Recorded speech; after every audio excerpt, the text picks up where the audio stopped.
ideias e novos caminhos para o estado do Rio. Está no ar o podcast Pensa Rio, da Casa Firjan.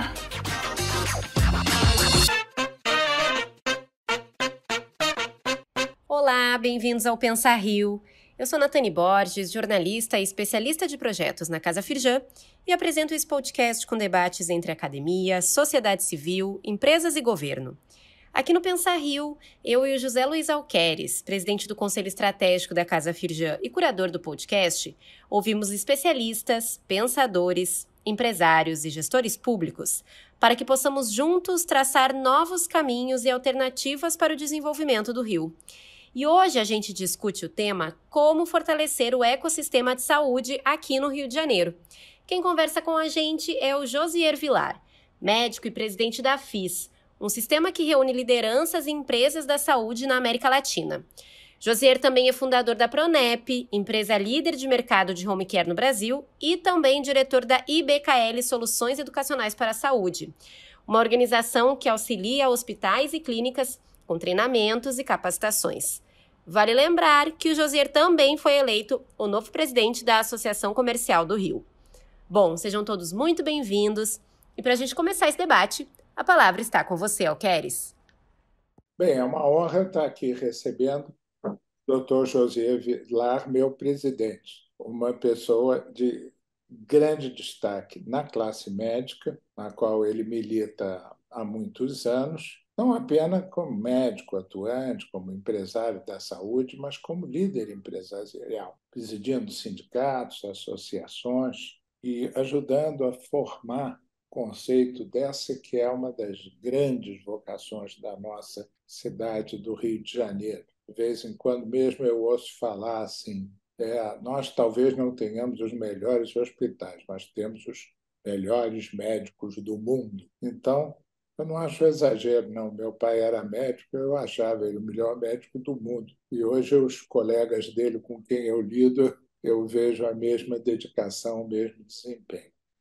Eu queria começar dando boa tarde ao Josier, e todo mundo sabe o que é o médico, todo mundo sabe o que é o SUS, o sistema de saúde, todo mundo sabe a importância para a qualidade de vida de um bom sistema de saúde numa cidade. O Rio, durante muito tempo, teve um sistema altamente pressionado e pessoas de todo o Brasil mesmo, e com particulares municípios vizinhos, ocorriam para o Rio.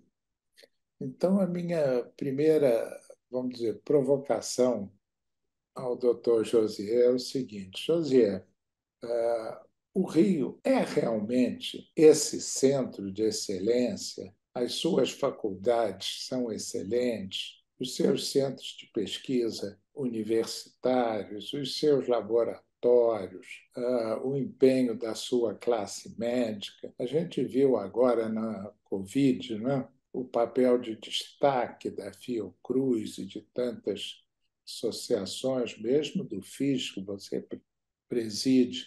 Como é que você, do ponto de vista qualitativo, caracteriza o Rio de Janeiro? Que a nossa pergunta vai ser: como, a partir dessa qualidade, a gente pode aspirar a fazer disso realmente um núcleo de desenvolvimento do Rio em benefício do Brasil?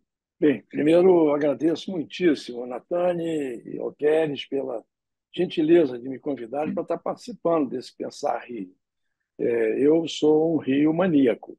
Eu não nasci no Rio de Janeiro, mas eu sou um carioca, até honorário. Recebi esse título honroso e me sinto muito orgulhoso de viver no Rio. E desde menino eu moro no Rio de Janeiro. E o Rio de Janeiro sempre foi uma referência nacional em saúde. As pessoas, quando adoeciam no passado, fora do Rio de Janeiro, e que tinham posses, elas vinham se tratar no Rio de Janeiro. Aqui sempre foi uma referência na área da medicina, na área da saúde como um todo. Não é por acaso que nós temos aqui grandes instituições, como o Instituto Nacional de Traumatologia, o Instituto Nacional do Câncer, o Instituto Nacional de Cardiologia. Portanto, esses institutos nacionais são os provedores de políticas para as suas especialidades, inclusive. Era a partir do Rio de Janeiro que isso era estruturado. E aqui nós tínhamos grandes médicos como Paulo Niemeyer, como Ivo Pitangui, e como tantos médicos que se destacaram na sua vida do ponto de vista clínico, do ponto de vista cirúrgico, como Fernando Paulino e tantos outros. E nós não perdemos essa essência. Esse é o nosso DNA, é o que nós carregamos na nossa cultura médica, uma medicina de boa qualidade. Eu posso assegurar a você, Nathalie, e assegurar a você, Alqueres, que nós não devemos absolutamente nada em termos de qualidade profissional aos melhores profissionais do mundo. Nós temos aqui estruturas de assistência e, mais do que isso, temos profissionais, médicos, enfermeiros, de qualidade de padrão mundial, de padrão mundial. O que é que nós não temos? Nós perdemos, ao longo de alguns anos, a capacidade de investir e incorporar tecnologias na mesma velocidade que outros países mais ricos faziam. Mas isso aconteceu quase que no Brasil inteiro, quase no Brasil inteiro. Felizmente, e eu digo quase porque São Paulo se organizou para ter uma estrutura de incorporação tecnológica de altíssimo padrão. Mas hoje nós não devemos mais nada a São Paulo. As grandes redes hospitalares brasileiras, a Rede DOR, a Rede Amil, a Rede DASA, todas, rigorosamente todas, começaram no Rio de Janeiro, as suas estruturas hospitalares e com escolas de medicina de altíssimo padrão. Nós temos 13 universidades no estado do Rio de Janeiro com cursos de medicina. Então, só na área federal, nós temos a UFRJ, nós temos a Universidade Federal Fluminense, nós temos a Unirio, nós temos um conjunto de universidades que formam esse complexo do conhecimento na nossa cidade e no nosso estado, que nos dá a garantia de que temos um grupo de profissionais de altíssimo nível, a todo momento saindo das suas escolas de medicina e disponibilizados para assistência médica e hospitalar. Portanto, eu acho que nós temos no Rio de Janeiro o principal instrumento da boa qualidade assistencial, que são os bons profissionais de saúde. E essa sua palavra é muito importante. Estruturas de incorporação tecnológica. Nós temos que ter hoje, com os nossos computadores, notebooks, iPhones, smartphones, estruturas de incorporação tecnológica para a gente vencer esse grande gap de desenvolvimento social que afasta a nossa população dos centros mais avançados em cima de discursos ideológicos atrasados. Então, é muito importante isso que o Josier traz. A base mais difícil é essa, é a formação da pessoa humana. Um bom médico, médico ético, médico dedicado, através de um sistema de escolas que cobre o Rio de Janeiro, não é só no município. Nós temos escolas excelentes aí pelo interior também. Então, José, esses programas de importar médico, esses mais médicos, essas coisas, você acha que a gente criando adequadas oportunidades para a fixação do médico brasileiro no interior, nós conseguiríamos cobrir essa carência? Ou nós devemos mesmo pensar de alguma maneira em, ainda que temporariamente, dar uma facilitada nisso?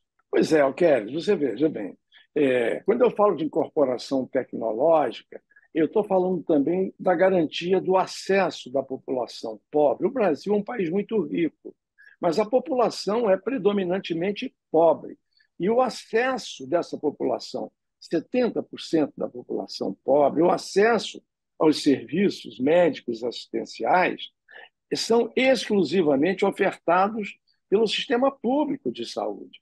E nem sempre o sistema público de saúde está disponível naquele lugar onde vive aquela pessoa com menos recursos e que precisa de um acesso a um diagnóstico, um acesso a uma terapêutica, um acesso a um acompanhamento. Veja, eu vou dar um exemplo prático para aquelas pessoas que estão nos vendo e nos ouvindo poder entender com maior tranquilidade aquilo que eu estou dizendo. Nós somos, o Brasil, um país solar.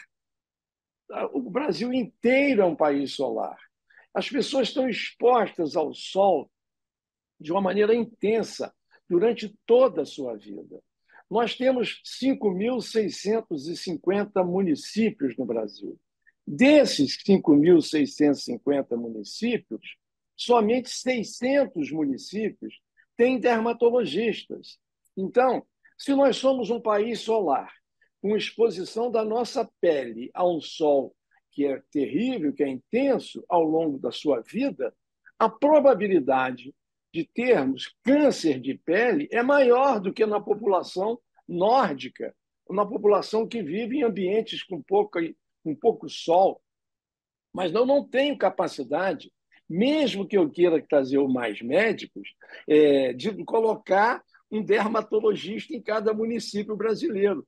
Mas eu tenho recursos tecnológicos que eu posso incorporar ao meu arsenal diagnóstico através daquilo que nós estamos fazendo exatamente nesse momento. Você no seu escritório, eu na minha casa, a Nathalie na Casa Firjan, e nós estamos os três conversando simultaneamente através de um telefone celular que já está com capacidade de fazer um diagnóstico de um tumor de pele. Eu posso ampliar a imagem que está na minha pele a um nível tal igual a um dermatoscópio, que é um aparelho que você amplia a lesão. Eu transfiro isso para duas coisas, ou para uma central com um dermatologista, ou para uma central inteligente que vai me dizer que aquela lesão é compatível com um melanoma ou com um vaso celular, e ela vai transferir isso para um dermatologista para poder opinar. Com isso, eu estarei garantindo à população o acesso que ela precisa às populações ribeirinhas, aos quilombolas, à população pobre da periferia, dos entornos das grandes cidades, que eu vou ter em tempo real um acesso a um diagnóstico, seja de uma coisa mais complexa, como uma lesão, um câncer de pele, a uma coisa mais simples, como qualquer clínica de uma criança com infecção intestinal, um quadro gripal. Nós já temos hoje ferramentas que, através da voz, nos dão um diagnóstico, probabilidade diagnóstica de uma pneumonia, de um câncer. Já estamos nesse ambiente tecnológico. Nós precisamos trazer isso para dentro da nossa geração de novos médicos.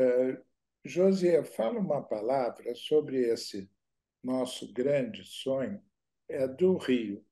Ir além disso e integrar em toda a cadeia, desde do atendimento médico ao remédio, à fabricação, essa cadeia industrial da saúde de uma maneira virtuosa. Você sabe, Alqueres, isso é um assunto que eu tenho assim uma grande paixão por ela, porque eu acho que o ecossistema da saúde, que é isso que você está me falando, bom, primeiro, o ecossistema da saúde ele é formado por 6 conjuntos de produtos e indústrias.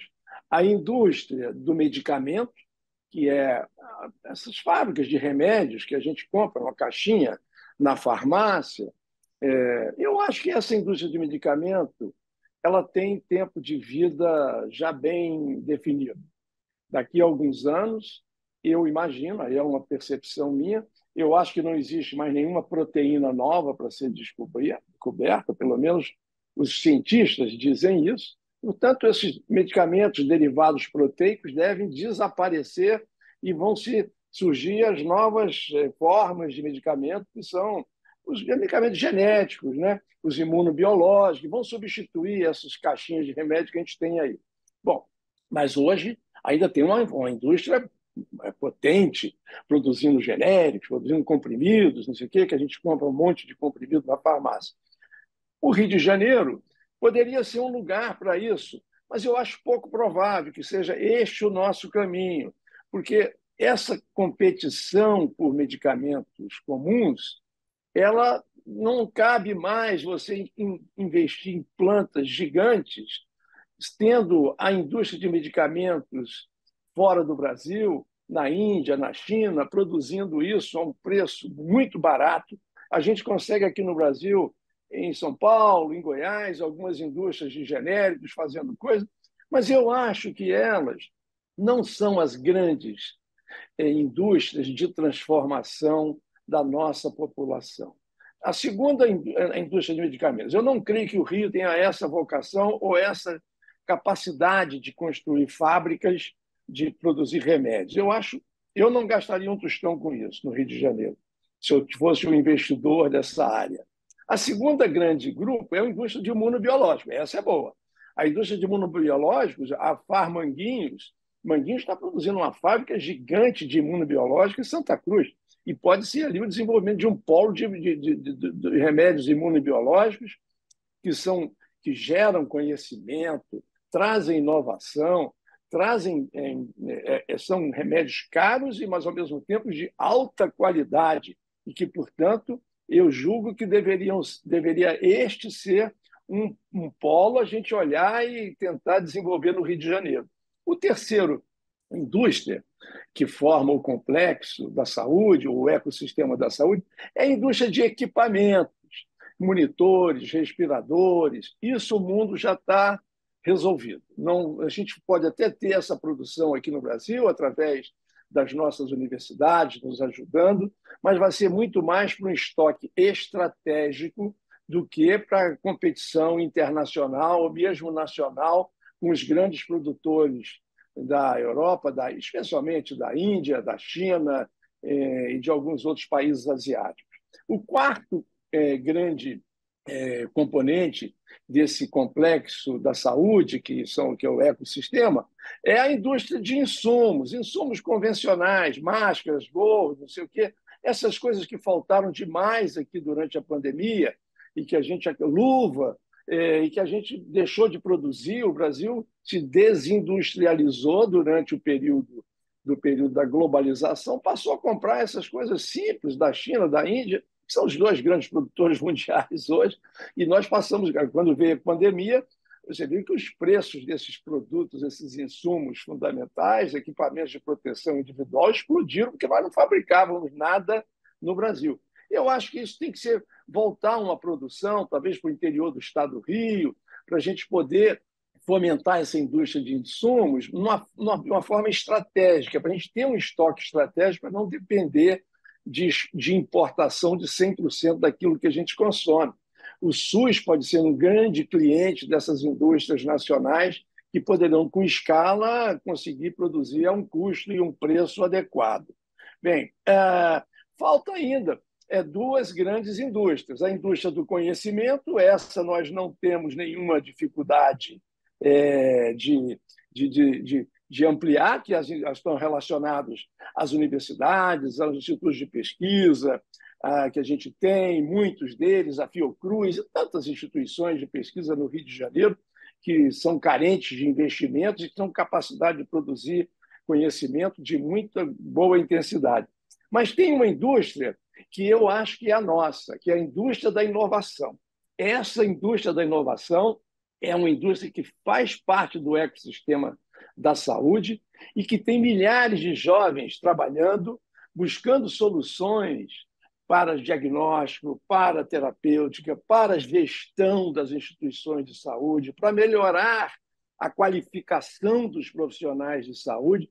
A inovação educacional na saúde, para mim, é o fundamental. Nós temos 2.500.000 técnicos de enfermagem trabalhando no Brasil com um nível de qualificação profissional muito baixo.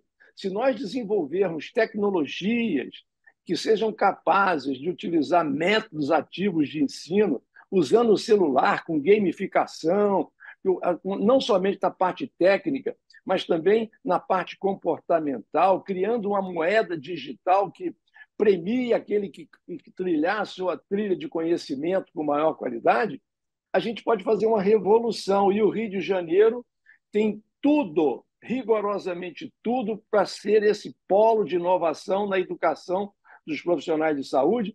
A Firjan, por um exemplo, tem um papel relevantíssimo. Eu fui à reunião, uma última reunião na Casa Firjan, Kelly, você estava presente, Nathalie, também. Eu fiquei encantado de ver os projetos que essa turma da Casa Firjan está fazendo para as diversas áreas de conhecimento. Nós temos que botar a saúde dentro desse complexo econômico e industrial e o Rio de Janeiro ser o grande foco de desenvolvimento, de inovação, especialmente na área da educação. E uma coisa muito forte que transparece de toda essa sua colocação é a interdisciplinaridade dos campos em que você hoje precisa abordar para orientar uma solução para o problema da saúde, seja pública, seja a saúde individual.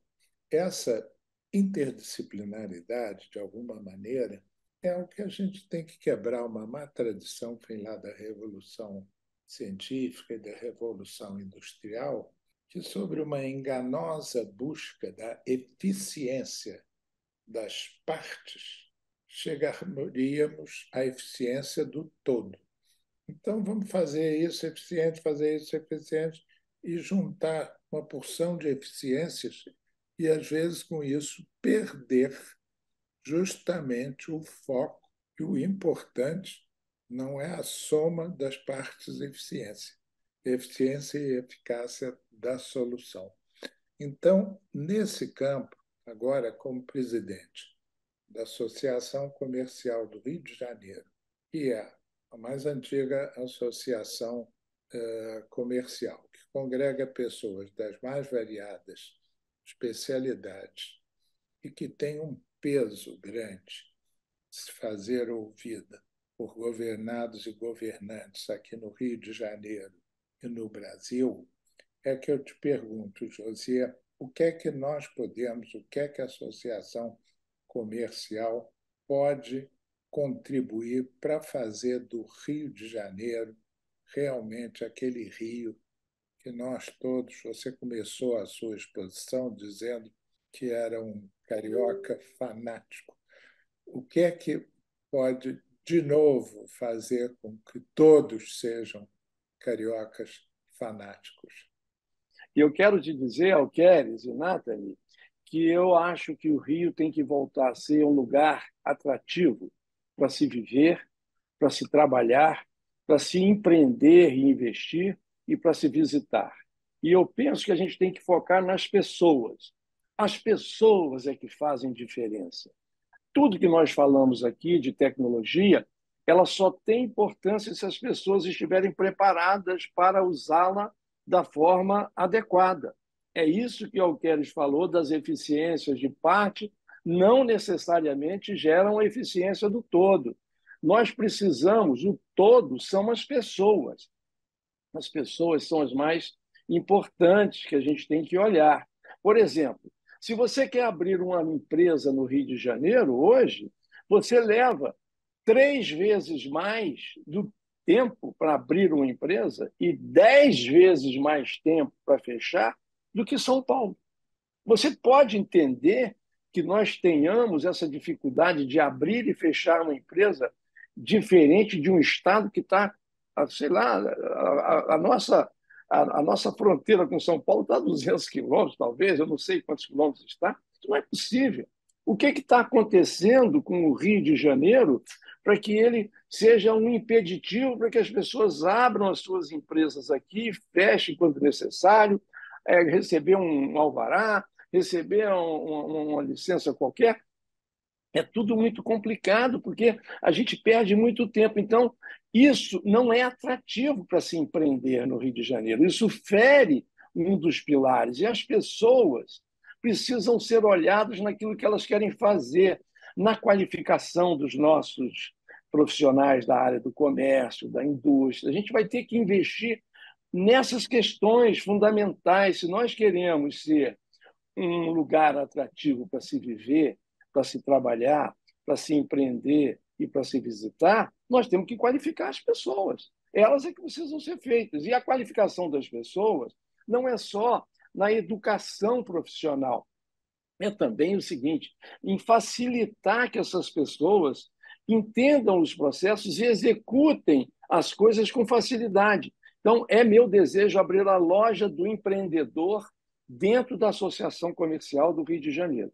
Eu quero abrir uma loja dentro da Associação Comercial com um ponto da junta comercial lá dentro, de tal forma que a pessoa vá ali e resolva tudo, rigorosamente tudo que ela necessitar, abrir, fechar, tirar licença, tirar alvará, registrar o número na prefeitura, no Estado, no ICMS, no ISS, não importa, vai fazer tudo no mesmo lugar. Então, nós vamos fazer da associação comercial esse braço acolhedor para que essas pessoas possam resolver a sua vida profissional ali dentro da associação comercial. E, com isso, florescer o comércio, florescer o empreendimento, o empreendedor, trazer para dentro da associação comercial uma ambiência de inovação, de discussão de novos formatos de relacionamento profissional, fazer dali um think tank empresarial, um network engagement, para que as pessoas se relacionem, se falem, se discuta questões ambientais, questões climáticas, questões da inclusão social. Eu quero muito participar dessa transformação do Rio de Janeiro e para que eu possa me sentir como rio maníaco que sou, feliz de ter deixado um legado daqui a 2 anos, de um mínimo de transformação da nossa cidade nesse ambiente atrativo para se viver, para se trabalhar, para se empreender e para se visitar. Esse vai ser o meu mantra a partir de agora. Obrigado, José. Você sabe que você tocou aí realmente de uma maneira empolgante na palavra-chave, que já é também a palavra-chave para o complexo da saúde. É o rio da inovação. A inovação é a qualidade que o Rio de Janeiro precisa praticar de alto a baixo.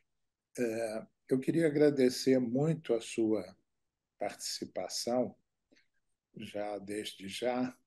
Natane tem sempre ali as perguntas do auditório. Mas, Josiero, olha só, então, para a gente finalizar, à frente da FIS, né, vocês trabalham naquele projeto chamado FIS Labs, que conecta startups para fomentar aí esse ecossistema de inovação para empreendedores do setor da saúde. Ecossistema de inovação é algo que a gente trabalha, é um assunto que a gente trabalha muito aqui na Casa Firjan, né? Então, eu queria pedir para você falar um pouco sobre esse projeto e, de repente, trazer algum exemplo prático de startups que tenham desenvolvido algum tipo de conexão por meio do FIS Labs e até algum resultado, já que você pode compartilhar com a gente também, para a gente ter aí esses exemplos positivos. Claro. Você sabe, Nathalie, que nós estamos lá, nós primeiro fizemos um trabalho de dados, né? Nós temos lá na iniciativa FIS, que é uma iniciativa sem fim lucrativo, e que ela é custeada por um grupo de participantes do ecossistema e que trabalha a inovação na saúde, especificamente na saúde. E você sabe que nosso primeiro trabalho foi mapear as health techs e as deep techs que existiam no Brasil. Especialmente as deep techs, nós mapeamos 315 deep techs no Brasil, na área da saúde, e avaliando o grau de maturidade, o que os projetos que estavam desenvolvendo, e construímos, a partir daí, essa base de informação, compartilhando com o setor saúde, que muitas vezes nem sabia que lá no Brasil inteiro, lá no Rio Grande do Norte, tem uma health tech que está desenvolvendo uma solução que a indústria lá no Rio Grande do Sul precisava, e nós conectamos essas pessoas, fazemos com que eles se falem, entendam o que está sendo desenvolvido, melhore o desenvolvimento. Então, hoje está disponível no nosso site do FIS, fis.org.br, esse mapa de Deep Techs do Brasil, de Health Techs, desculpe, e de Deep Techs também, para que a gente possa compartilhar. Está aberto ao público, você pode acessar e verificar o que está sendo feito. Nós temos lá dentro do nosso FIS Labs 2 startups, uma de solução educacional. Nós estamos trabalhando com um modelo digital, com muita gamificação, fazendo uma estrutura de método ativo de ensino com simulação realística digital, focado na enfermagem, muito particularmente, permitindo que a enfermagem possa ter acesso a treinamentos, pílulas de conhecimento, não são videoaulas, não são nada, é bem curto para que esse profissional de enfermagem, que normalmente é uma mulher pobre, que trabalha um dia num lugar, um outro dia em outro lugar, entre um e outro lugar, essa técnica de enfermagem tem que cuidar dos filhos, do marido, da comida, da roupa, do colégio, ensinar a criança a estudar, e ela não tem tempo para ela mesma estudar. Então, ela precisa estar, durante o período que ela está num trem, num ônibus, no metrô, onde ela estiver, ela abrir o celular dela. Esses nossos métodos foram todos desenvolvidos para os mobiles com inteligência, os smartphones. Ela vai ter lá jogos muito interessantes que ela vai seguindo suas rotas de conhecimento e vai ganhando pontuação, depois recebe uma certificação. Enfim, é todo incentivado para que ela faça isso, e essa startup está indo super bem. Eu te convido para ir lá conhecer quando puder. A segunda é dados. São os cientistas de dados que estão minerando os dados do DataSUS, os dados públicos, né, do DataSUS, e os dados públicos da Agência Nacional de Saúde, da ANS. Com esses dados, nós estamos criando um data lake e compartilhando com todo o ecossistema de saúde os dados da saúde que são necessários a cada um.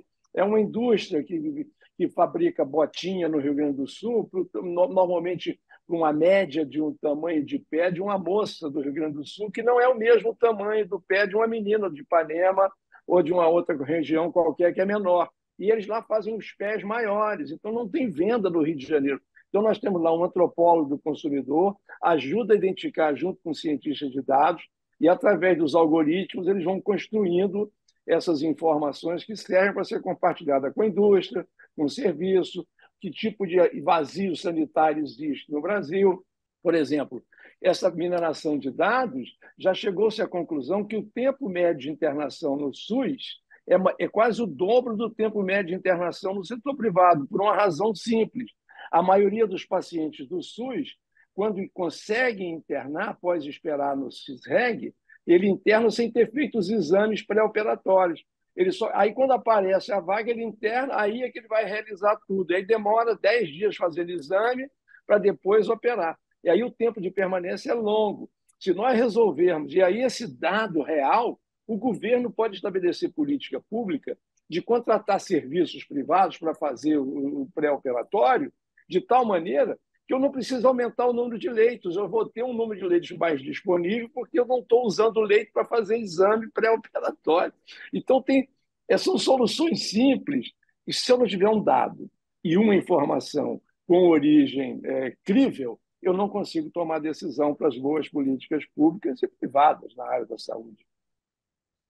Olha, Josier, eu não resisto aqui a interromper, dizer que, além de extremamente instrutiva, foi uma entrevista fascinante.